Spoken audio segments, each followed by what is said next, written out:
আসসালামু আলাইকুম, this is ওবিয়া। আজ আমরা এসেছি কমন গ্রাউন্ড রিয়াদ, যেখানে সৌদি আরব এবং চায়নার কালচারগুলো তুলে ধরা হয়েছে। দেখানো হয়েছে এই দুই দেশের কালচারের মধ্যে কতটা মিল রয়েছে। প্রবেশ পথ ছিল একেবারে মনোমুগ্ধকর, যা দেখে এমনিতেই মন ভালো হয়ে যায়। প্রবেশের পরেই রয়েছে চায়না এবং সৌদির কিছু আর্ট। আর্টগুলো ছিল খুব ইউনিক, দেখতেও ছিল খুব ভালো। ভিতরের পরিবেশটা এমন ছিল, মনে হয় আমরা চায়নাতে এসে পড়েছি। ভিতরে ছিল ছোট ছোট অনেকগুলো দোকান, যেখানে চায়নার ঐতিহ্যবাহী অনেকগুলো জিনিস এবং পোশাক আশাক রাখা ছিল। এখানে রাখা ছিল সৌদি আরবের কিছু ঐতিহ্যবাহী পিকচারের সাথে চায়নার পিকচার, যা দ্বারা বোঝানো হয়েছে চায়না এবং সৌদি আরবের কালচারের মধ্যে কতটা মিল রয়েছে।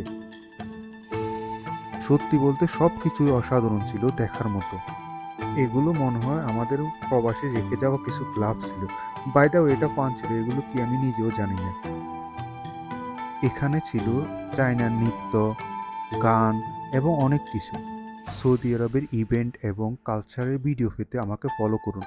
লোকেশন লাগলে ইনবক্স করতে পারেন। ধন্যবাদ।